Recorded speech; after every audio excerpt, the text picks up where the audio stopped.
right, so we kind of know this text. Let's take a look at what's going on here.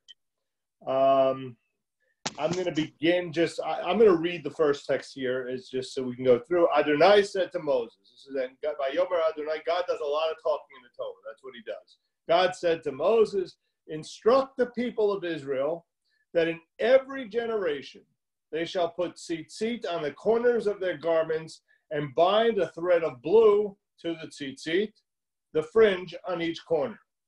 Look upon these tzitzit, and you will be reminded of all the mitzvot of God and fulfill them, and not be seduced by your heart nor led astray by your eyes. Then you will remember and observe all my mitzvot and be holy before your God. I am Adonai, your God, who brought you out of the land of Egypt to be your God. I, Adonai, am your God. It is true. Okay, that's the text I want to play off for a while. So I'm going to take particular sections of it and go through. So Vayomer Adonai Moshe Lemor, God said to Moses, Lemor basically means here comes a quote. When the word Lemor comes up, it's saying here comes a quote, and it starts out, speak, daber, in the command form, speak to the children of Israel. Judaism is not meant to be an esoteric religion whose beliefs and practices are limited and known by an elite group of people, but rather a religion of the masses. You have this constant phrase, speak to the people of Israel, tell them what it is I want, don't keep it secret, I'm sharing it with you, communicate to the entire group. And what is being communicated here in the third paragraph is the commandment of the tzitzit. You see it highlighted in yellow there 3 times. The reason it tells us is uritem oto, to look upon, to remind us of God's commandments and keep us from acting out of the heretical thoughts of our hearts or the immoral yearnings of our eyes. It's a behavioral symbol. We may not be able to control our thoughts, our fantasies, etc., but our behaviors can be regulated. And so the question becomes, how does the mere act of looking upon tzitzit serve as a reminder of God's mitzvot? And so I'm going to offer you two ways in which it can be. Number one, some suggest it's like a uniform, that when soldiers wear uniforms in an army, it reminds them of who they are. The clothing we wear creates a mindset. When you're in a wedding gown, you know what the event is going on. When you're in formal wear, you know what the feeling that goes with that is. The clothing we wear, the garments we wear create certain kinds of mindsets. The other is the second reading that I have here. Rashi gives us a mnemonic game that he plays. I think it's the next one, Maya. He says that if the tzitzit remind us of the 613 mitzvot, and here's how he plays. The word in Hebrew, every letter has a numeric value. So Aleph is a 1, and Bet is a 2, and Gimel is a 3, so on, so on. When you get to 10, the next number, Kaf is, Yud is 10, Kaf is 20, and it goes on. So let's look at the letters of the word tzitzit. Tzadi has the value of 90, Yud is 10, so up to 100. There's another tzadi and another Yud, 90 and 10 more, we're up to 200. The Tav, tzitzit, is 400. So we are now up to 600. We're trying to get to 613 to make the equivalent of the mitzvot. And lo and behold, Rashi points out, there's 5 knots and 8 strands on each one of the tzitzit. There's your 13. There's your 613. There's your reminder of all the commandments. Okay? Uritem otam uschartem, and remember uschartem et kol mitzvotai, all of my commandments. That's the purpose of the tzitzit. And this paragraph really addresses the power and the importance of symbols in our lives. It's so easy. We all have many, many distractions. 1,000 things go through our heads. We're busy with 9,000 things, although maybe a little slower now than normally, but we're normally incredibly busy. And symbols provide us with tangible reminders of our obligations and divine commitments. Okay, what God expects of us. A couple other things to go with this. Number one, we're told, as I said, the purpose of the tzitzit is to look upon them and to remember the commandments. In the ancient world, in darkness, it wasn't a possibility. And so the commandment to wear the tzitzit really only applies during the day. It is not a nighttime commandment, okay? Therefore, we don't wear a talit in the evening, okay?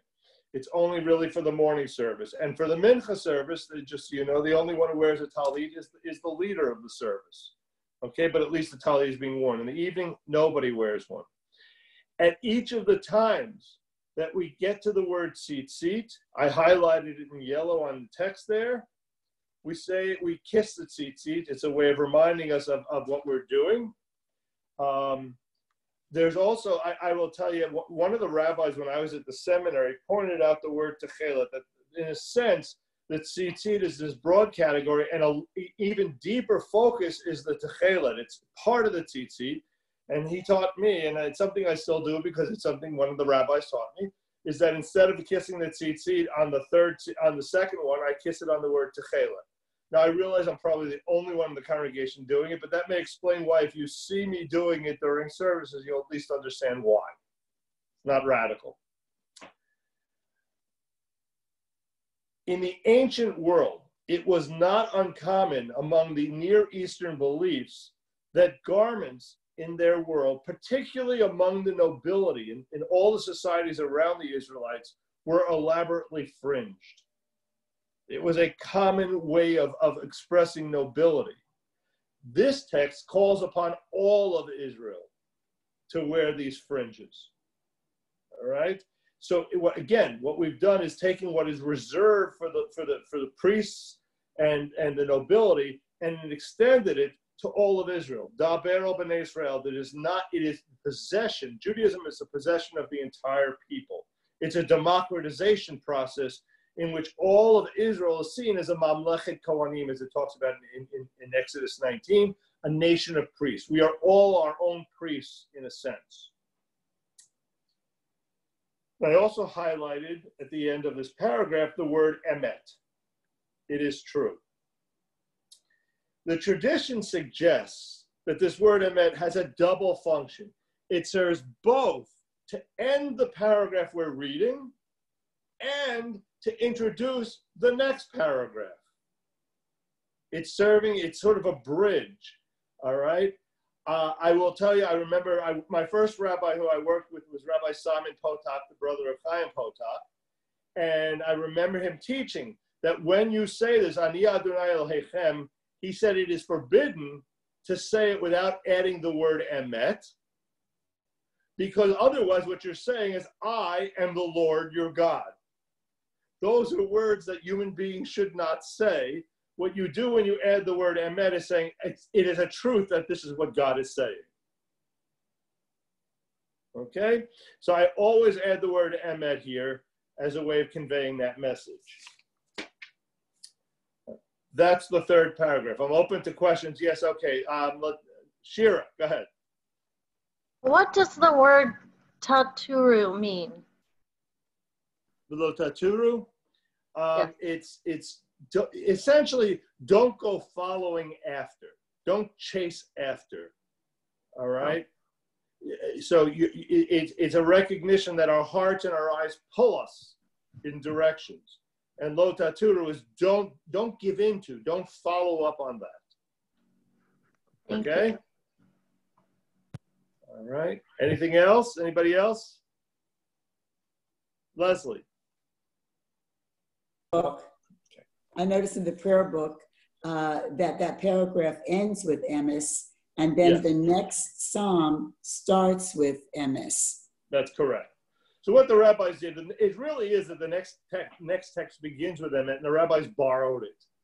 Oh, okay. And they just put it here as a way of saying, don't just end with Ani Adonai Elohechem, that I am the Lord your God. That's not a good place to end. Gotcha. Okay? Because there's a humility that's required here. All right. We then get into the next paragraph. All right. We finished the Shema. If you remember, the three paragraphs that surround the Shema were creation, God is creator, God is revealer of Sinai, and God is redeemer. We're up to the concept of redemption. God is redeemer. And here, The major thrust of what we're going to read in this next blessing is God's deliverance of the children of Israel from Egypt and the wonders God brings about at the Yam Suf, at the Sea of Reeds. Okay? This event of the Exodus dominates liturgy. It dominates Jewish thinking. It dominates Jewish holidays. The Exodus matters because it is our birth story. Individuals and nations take birth events incredibly seriously, and they mark them publicly, not because nothing significant has happened since then, but because at birth, it sets the stage for what will happen later. Who we become as a people, as individuals, there's a stage setting that happens with the moment of creation of birth. The Romans, for example, explained their military might by recalling how their founders, Romulus and Remus, were descended from powerful animals. That was their founding story. Romulus and Remus are descendants of powerful animals. Therefore, the Roman army has this sense of power. They identified themselves as power. Okay? We Jews use the Exodus, and we recollect how we came into being as a people born into slavery, a people redeemed by the miraculous acts of God, and a people taken to Sinai to become a Mamlechet Kohanim and a Goy Kadosh, a kingdom of priests and a nation and a holy nation. Our founding is through holiness. Our founding is through relationship with God. That's how we identify ourselves. And so that founding story is prominent in the prayers. It's constant. All right? Zecher l'tziat Mitzrayim. Remember the going out of Egypt. It's in the Kiddush. It's all over the place. Yes, Sandy. Many years ago, a speaker at the JCC made the statement, it's not important whether the Exodus occurs, it's important that we believe the Exodus occurs. It's not important that we were slaves, it's that is so central, and the redemption is so central to our lives. Needless to say, the Orthodox rabbis were not happy with the speaker. No, of course not. Yeah, because they are fundamentalists who take the text word for word as the word of God. As conservative Jews, we do not. Our job is to figure out what is God and what is revelation and what is interpretation. What is God's actions and what is man's understanding of God's actions? Okay. I'm actually, as part of Shavuot, my presentation at Shavuot is going to deal with the whole concept of truth versus fact. So I'm not going to say much more now. I'll leave it to Shavuot. You have another 6 days to wait and hear. Okay? But you're right. That is, I think David Wolpe made a big stir a number of years ago out in LA by making similar kinds of claims, and he was attacked for that. But that fits within conservative theology. All right? So let's look at this next paragraph. Rosalind, would you read for us here in the English? Or reading 3. You were always. You are always the help of our ancestors, a shield for them and their children, our deliverer in every generation. Though you abide at the pinnacle of the universe, your just decrees extend to the ends of the earth. Happy the one who obeys your mitzvot, who takes to heart the words of your Torah. You are, in truth, a mentor to your people, their defender and mighty ruler. Right. I still haven't figured out, just in one comment, how the last line, Atah hu Adon le'amecha, you are Adon, you are a master to your people, how that gets translated as mentor, but I'll buy it. For the time being, I'll take it. Okay? The rest of it, other than the fact that the first few words is Rat Avotenu, the help of our ancestors, Atah hu me'olam. If you look in the Start Scroll, it translates it in the present tense, and somehow here it's past tense. Little nuances, nonetheless. I'm just noting that there's a couple oddities in how they translated the words here. There are two contrasting theological concepts at work. The first, happy are those who obey your mitzvot, who take to heart the words of your Torah, emphasizes the value of personal observance. Okay? We celebrate the fact that we have the mitzvot. The second concept being being presented here emphasizes the communal redemption, that God is the defender. Umelech Gibor, again, a weird translation. Umelech is and king, Gibor, mighty king. La Riv Rivam. Riv is an argument. Who settles arguments? In other words, he's the ultimate decider on how the universe works. And so, but they made it defender and mighty ruler. Very interesting. But what's that? Sorry. Okay. All right. So God is the redeemer. God has the power to redeem. God has the power to destroy oppression. And the Exodus is serving as the paradigm for all future redemptions. Also to note, in the the personal observance is speaking of personal practice. It's in virtue, non-violent. The second, the performing of the second, that God will war against evil, certainly has a much more violent tone. And these two reflect the Talmudic argument as to whether the future redemption will be achieved peacefully or will come through war. And there's no agreement on that. There's multiple opinions. All right. What will the ultimate redemption look like? All right. And it reflects both of these ways in which it's expressed here. Going down a little bit, you know this text. Micha Mocha. Hi. Yes, you have a question. Shira has a question. You need to, the first line is Rata Votenu. I thought that's saying, like, with the help of our forefathers, our ancestors. No, here there are places where it can, but the tav at the end makes it smichut, right? Meaning it's the help of our ancestors. That in a sense is the direct object of the sentence. The subject is atahu, you, God. Right. You, God, are the Ezrat Avotenu eternally. It's not with the help. It's not bit Ezrat. Oh, I see. Okay, thank you. Okay. All right, we get to this next section, Micha Mocha. For sure, we all know this if you've been to services. You sing it. We sing this over and over and over again. Micha Mocha ba'elim Adonai, who is like you among the gods? And mind you, notice Elim is the plural of El, and that'll come up in a little while, so hold on to that for the time being. Who is like you amongst all the gods? All right, Micha Mocha Nedar Ba'Kodesh, who is like you in splendor and holiness, adorned in holiness, Norah, awesome, Nara Tehilot, in praises, Osei Fela, you do miracles. Okay, you perform wonders. That's what's going on here.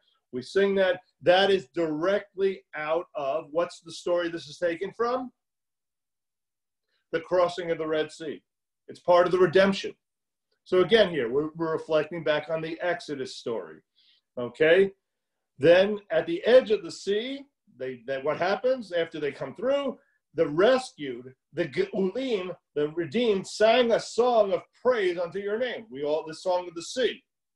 Together as one, they thanked you, V'himlichu, and they declared your sovereignty, saying, Adonai yimloch li'olam va'ed, the Lord will reign forever and ever. Okay? We now to get into some imagery. Sur Yisrael, rock of Israel, stronghold of Israel, Kuma. And you'll see people oftentimes, the announcement often comes before Tzur Yisrael rise. You'll see a couple of us, my rabbi when I was a kid, who I actually just spoke with about an hour ago, said, you know what? The word Kuma means rise. Guess what? It's not really telling you to rise, as you're asking God to rise, but that's a good place to rise. So Tzur Yisrael, Kuma be'ezrat Yisrael, get up, okay? Ufedech and umecha, help the people of Israel, in redeem them as you promised, as according to your faith, Judah and Israel. Go Aleinu, our Redeemer, Adonai Tzivaot. Notice how it's translated here in the prayer book. How does Adonai Tzivaot get translated? Adonai Tzivaot is the translation they give you. I'll tell you why in a second. The Holy One, the people of Israel. Praise your name together. Go down a little bit. Hold on one second. Yeah, there you go. It's no. And that last line. Yeah, there we go. Our Redeemer is called Adonai Tzevaot, the Holy One of the people Israel. Okay? All right. So, the first thing to note is, why are they not translating Adonai Tzevaot? This is consistent with the old prayer book, the old conservative prayer book. When they got to the Musaf service and the sacrifices, they simply left out all the translations. They didn't want to create an uncomfortable nature. Adonai Tzevaot, they often translate it as Lord of Hosts, which is another way of avoiding the issue. Tzevaot are armies. Lord of armies. This is God as redeeming us through war. And so what we do to clean it up, so that you don't, without having any ability to have the theological discussion, you clean it up so it doesn't provoke negative thoughts. But Adonai Tzevaot is Lord of Hosts, Lord of armies. That's what's going on here. Therefore, Kuma, get up and help Israel. As there you have Ezra with the help of Israel, to help Israel. Stand up, Judah. God protect us. Be our army. Be our defender. All right. In a world in which we may live in peace, that's uncomfortable. Most of history, most of the world is not a world of peace. And so you turn to God for help.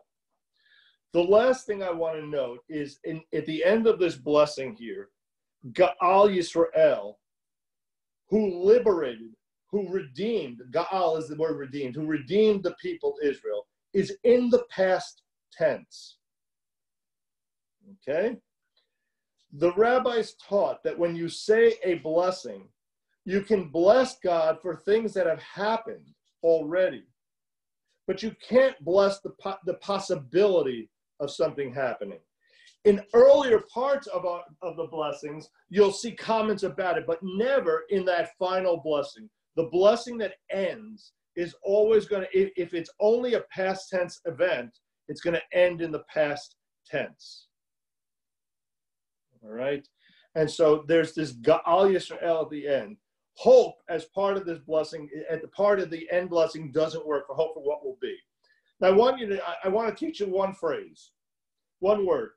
The end of all the blessings are referred to as the Chatimot. When the rabbi and I are talking, I'll say to him, do you want me to do the Chatimah there or not? Okay, the Chatimot is, you know the word Chotem. On the high holidays, we have, and write us in the book of remembrance, V'chotev, and on Yom Kippur, at the end, it changes V'chotem, and seal us. Okay, make it permanent. Okay, and here, you have a chatimah, a sealing, a closing, a finishing of a blessing.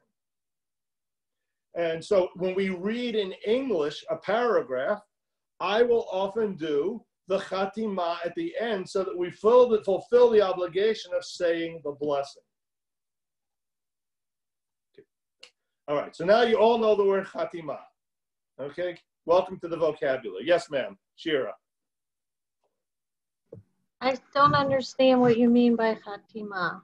I know what the word means, but I don't know what you're talking about. Chatima is when we're talking about the end of a section where you say a blessing. So if we read, for example, Hashkivenu, we always conclude, even if we read it in English, Ufros Aleinu Sukat Shalom Mecha Baruch Atah.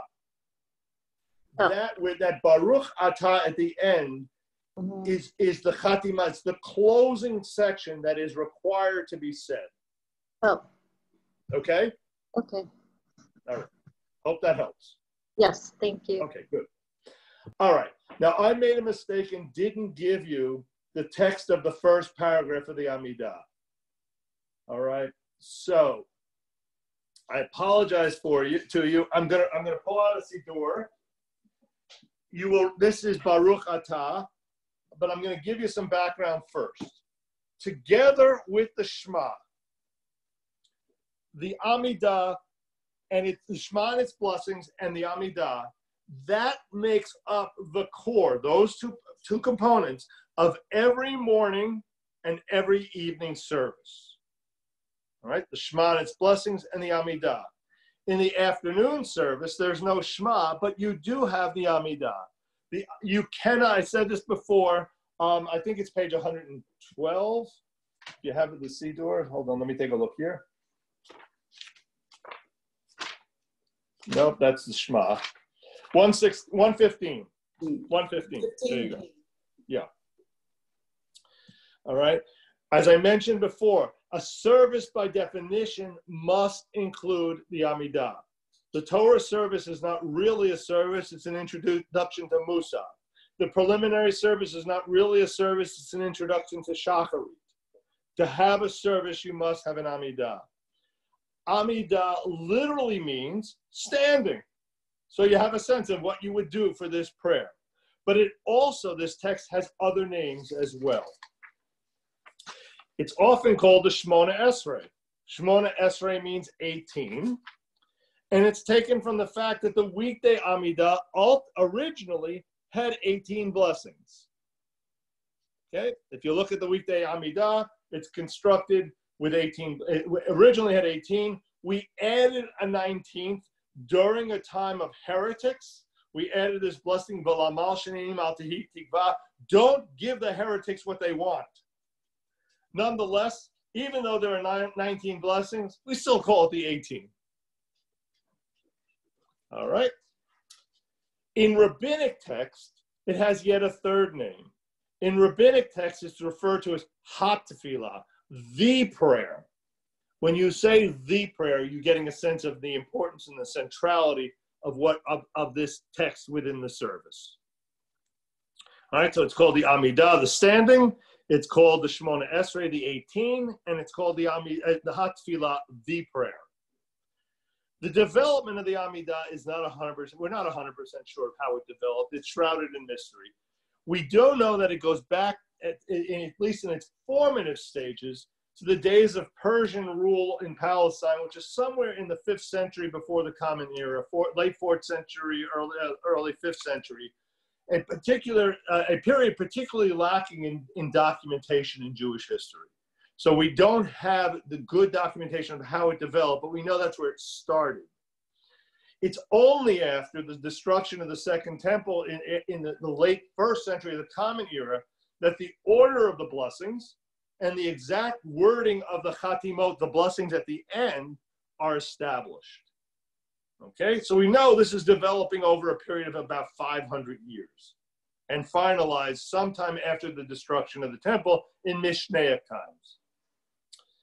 All right, everybody with me? All right, I'm going to try and let me see, how do I do this? Okay, I can't. Okay. When we say the first words of the text, it starts out with Adonai S'fatai. I'm sorry, Tehilot Le'el Elyon. Wait. No. When we say Adonai S'fatai Tiftach, I've got my notes wrong. We say Adonai S'fatai Tiftach Ufi Yagi Tehilatecha prior to the Amidah, which means Adonai S'fatai Tiftach, open my lips. All right. Ufi Yagid, and my mouth will speak Tehilatecha, your praises. Okay. When we say those words, we take 3 steps backwards, and then we take 3 steps forward. This reflects the normal etiquette of approaching a human king. And therefore, if you're going to approach Melech Malchei Amlachim, the king of all kings, you sort of follow that. It's a way of, again, we're declaring God's kingship in this process. There's a sovereignty. There's a coronation that goes on throughout the service. When you do this, that's exactly the mindset you should be taking as you pull back and approach.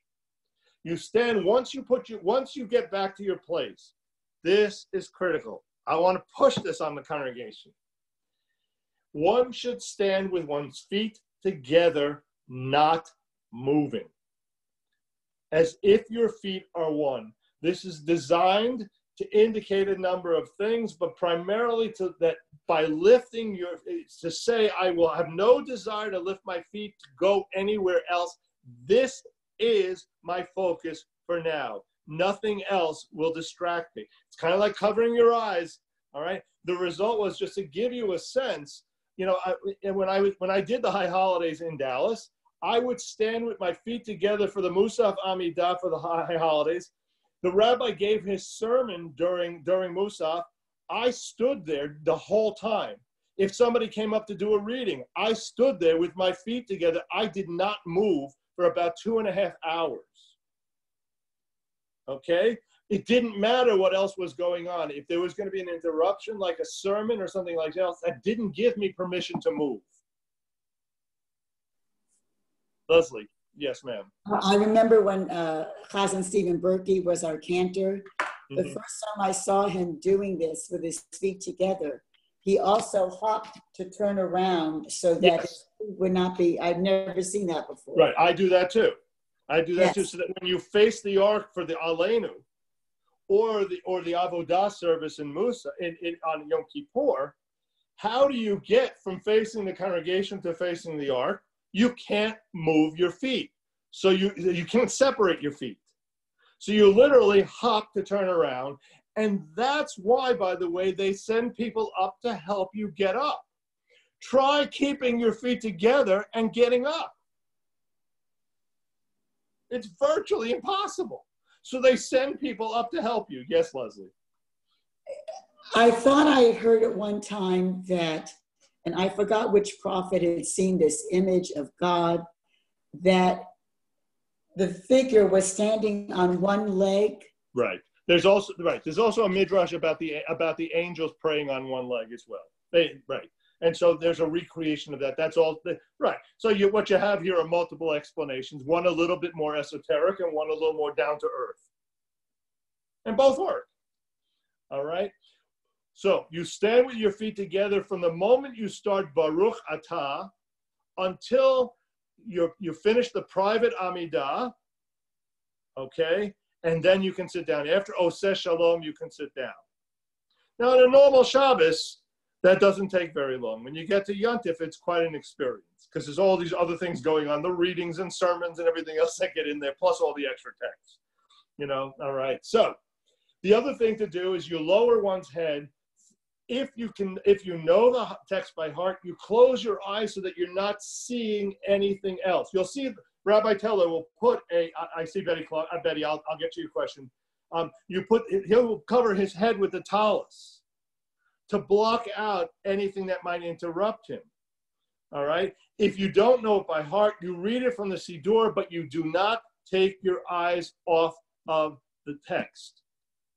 And I'll go even a little further in a second. Betty, all right, Betty, I'm seeing some comments, I'm seeing questions. Anyway, all right, Betty, what's your question? Can we unmute Betty?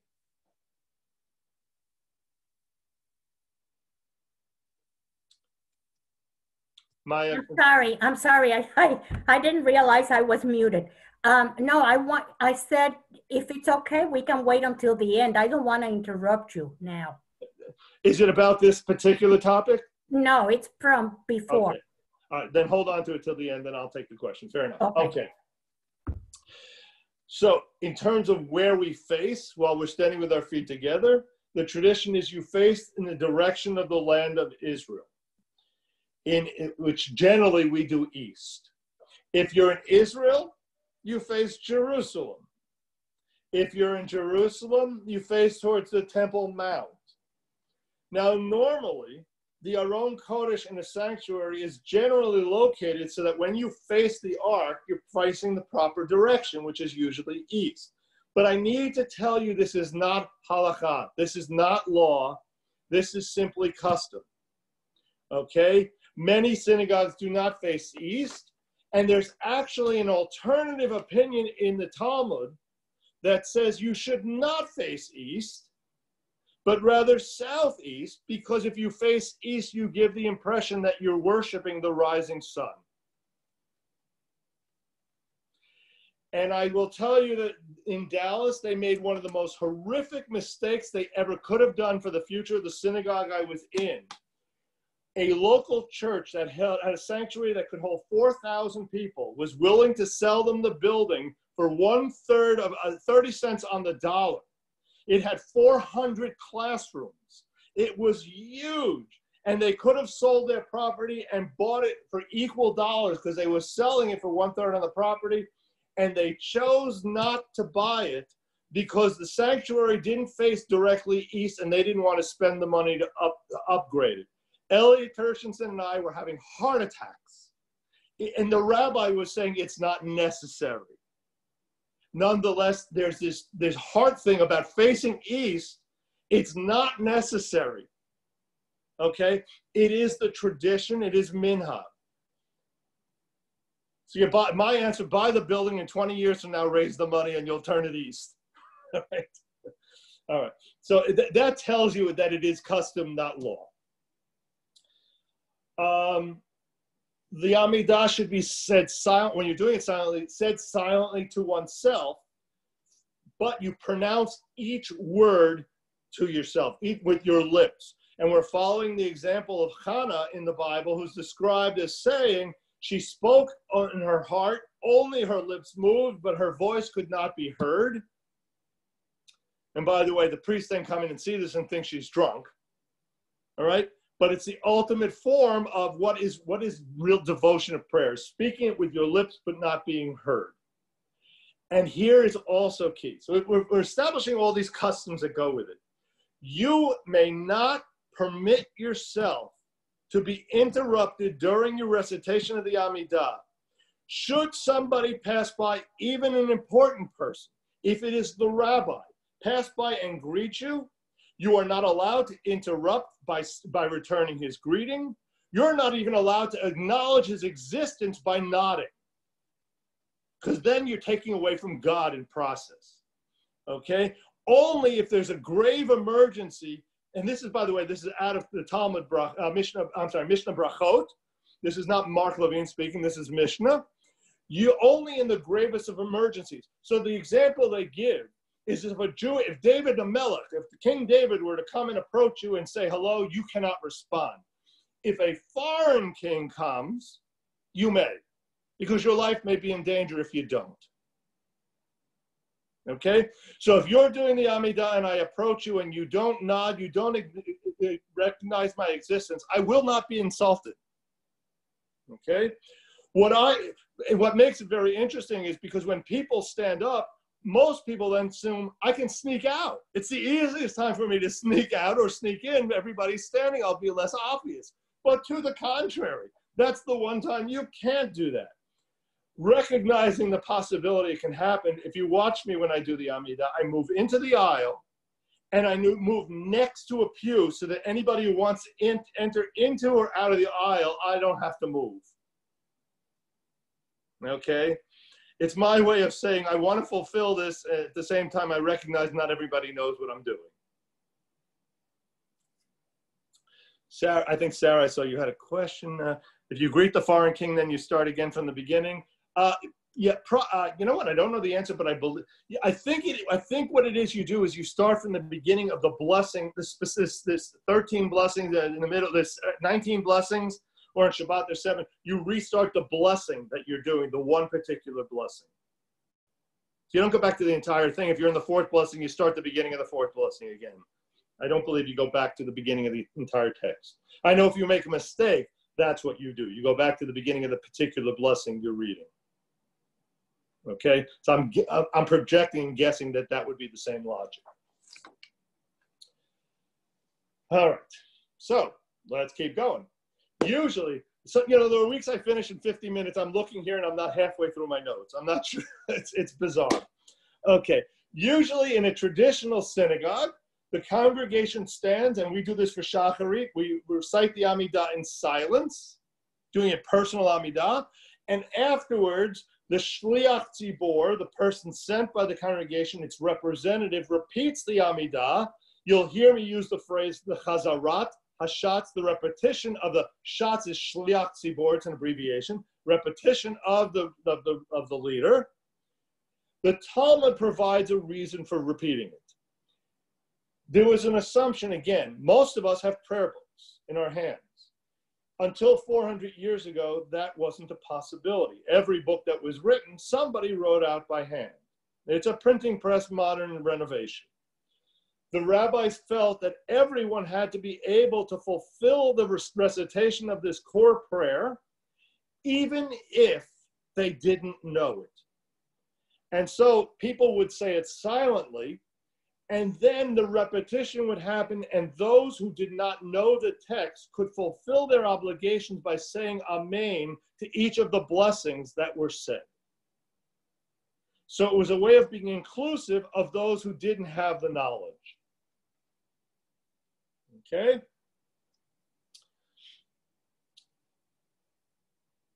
In the centuries since the, yes, Shira.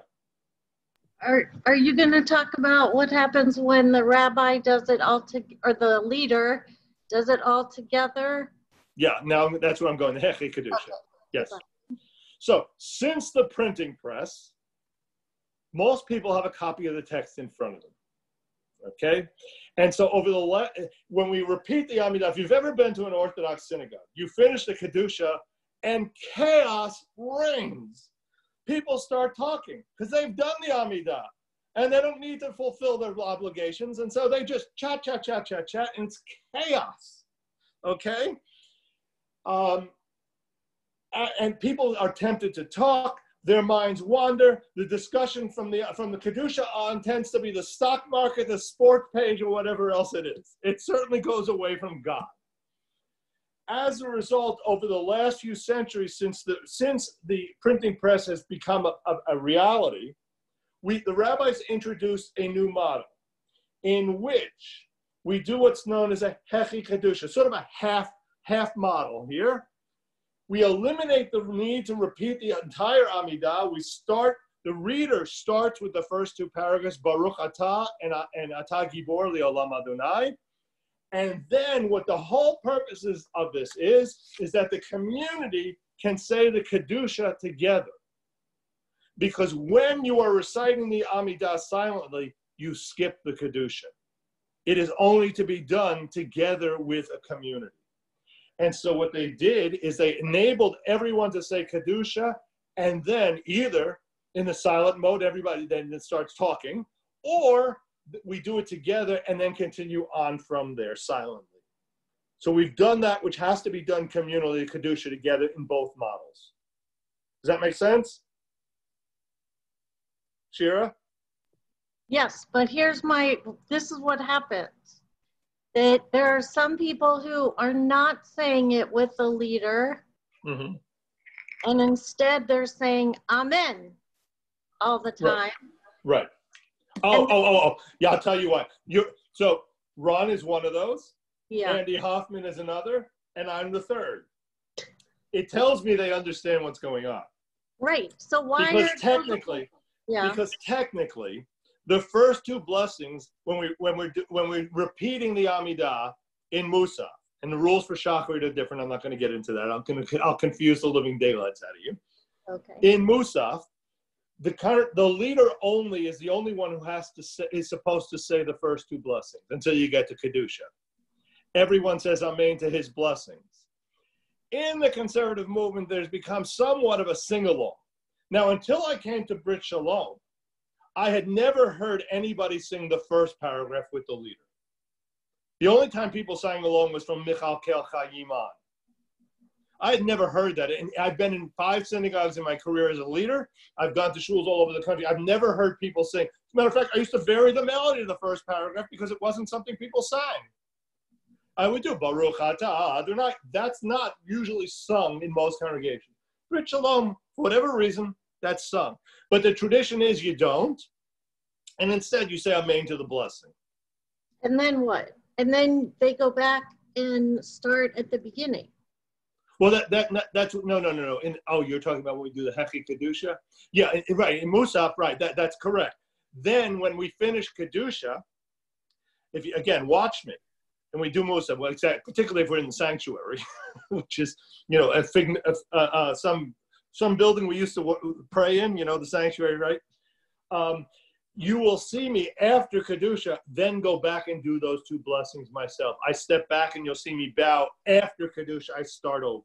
Right. So how do you know which way, not you particularly, but the congregation is supposed to what we're supposed to do.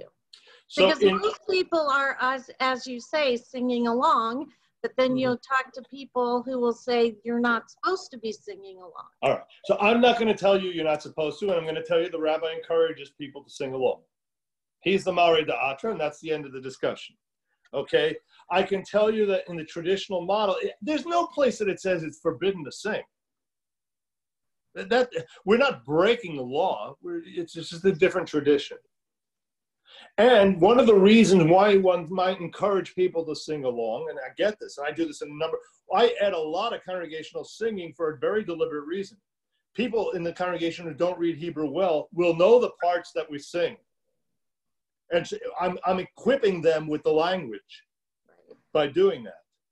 So okay? you can, I can, instead of saying you, I can do it either. I can sing along with the leader and then keep going.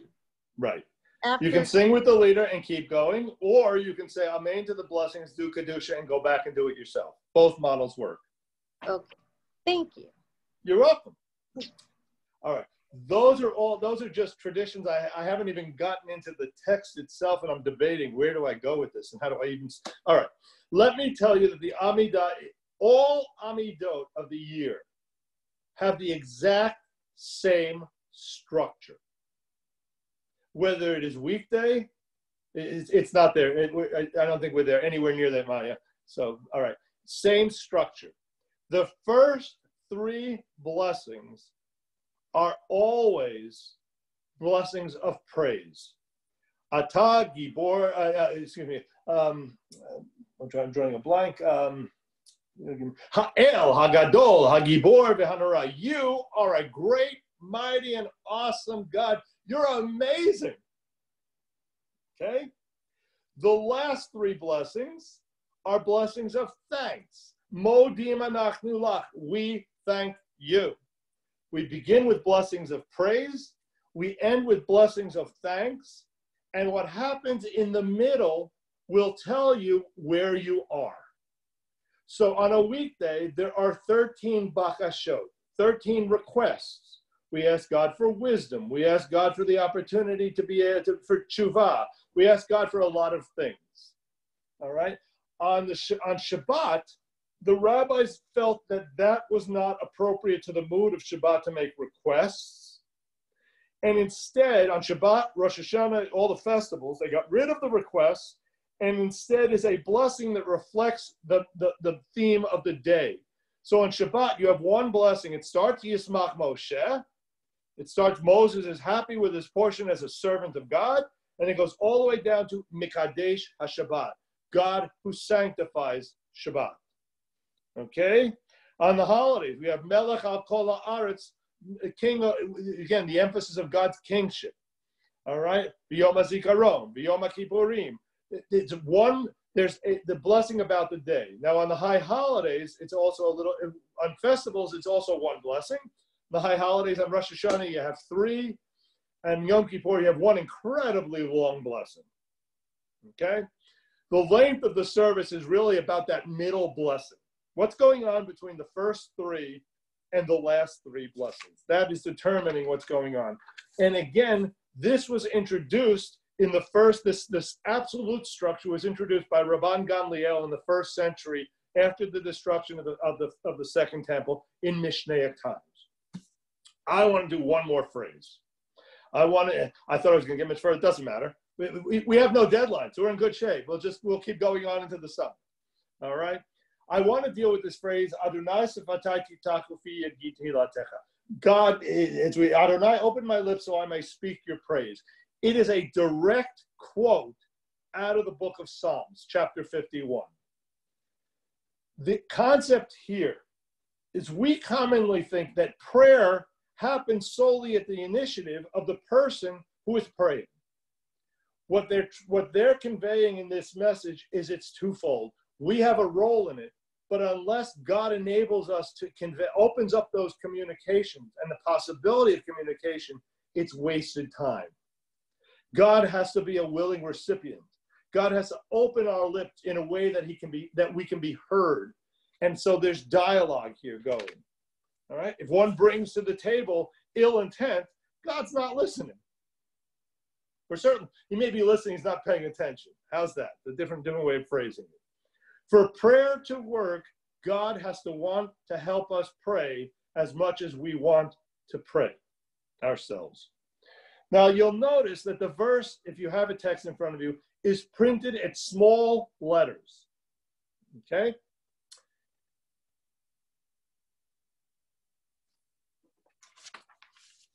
There is a Mishnaic ruling that says it is forbidden to say anything between Ga'al Yisrael, the blessing right before the Amidah, and the words Baruch Atah, that no interruptions are permissible. Sometimes in Orthodox synagogue, you'll see that they don't even announce the page of the Amidah because that's considered a break. Okay? In a world in which we live in a conservative synagogue where many people don't have any clue where we are, you'll see we tend to do that. We announce the page. But technically, halakhically, no breaks are allowed per the Mishnah. So the question becomes, what the heck is this line doing here? It's an interruption. Okay? Despite the Mishnaic rulings, hundreds of years later in the Talmud, they are adding this. So there must be something incredibly important going on for the rabbis of the Talmud to contradict the Mishnaic ruling. Okay? And indeed, there's something bold happening. The full citation, if you look at, when you have this verse that we've just recited, it's part of a larger verse. Let me give you the whole thing. Adonai, open my lips that my mouth may declare your praise, for you have no delight in sacrifice. You do not desire burnt offerings. If you remember, the Amidah is the replacement for the sacrificial system. And it is a well-known fact, the rabbis declared that it is not only the equivalent of the defunct sacrificial cult. By innuendo, what they're saying here, they go even further. It is better than the original sacrifice. All right? You do not delight in sacrifice. You do not desire burnt offerings. They assumed when you said the first half of this line, you knew what the second half of the line was saying. Okay? Their message is God would not accept the sacrifice even if we were to offer it. The words of our mouths, however, are always acceptable on high. That point was so powerful to the Talmudic rabbis that they broke Mishnaic law to include this one line. So to think we've never made any changes is not an accurate statement. Even the rabbis of the Talmud were already making changes. All right. So now let's unmute everybody. Let's take some questions. And next week, I'm not sure how we're going to do this because I have a half a lesson and then I have a full lesson on life after death. I don't know how I'm going to get an hour and a half in. I'll figure it out. Go ahead. Cantor, when did we give up? This is Nancy. Thank you. When did we give up sacrifices? When? Yeah. Okay. The sacrificial system, again, the marketplace, decisions are not often made in the marketplace of ideas. They're often made in the practical realities of the universe. The temple was destroyed in 70 CE. We no longer had a place to offer sacrifices, and so we stopped offering them. So I can tell you directly, 70 CE. Wow, that was a long time ago. Yes. Got it. And mind you, in the Musaf Amidah, and then Gail, I see your hand. In the Musaf Amidah, in the traditional text, it talks about in the future we will return to the days in which we offer sacrifices. In the conservative text, what they did is all they did is change the tense of the verbs. Remember when we used to offer the sacrifices, because we don't hope for the day to return to that. All right, Gail, your question. Okay, so you were talking about the posture, and we're standing with our feet together.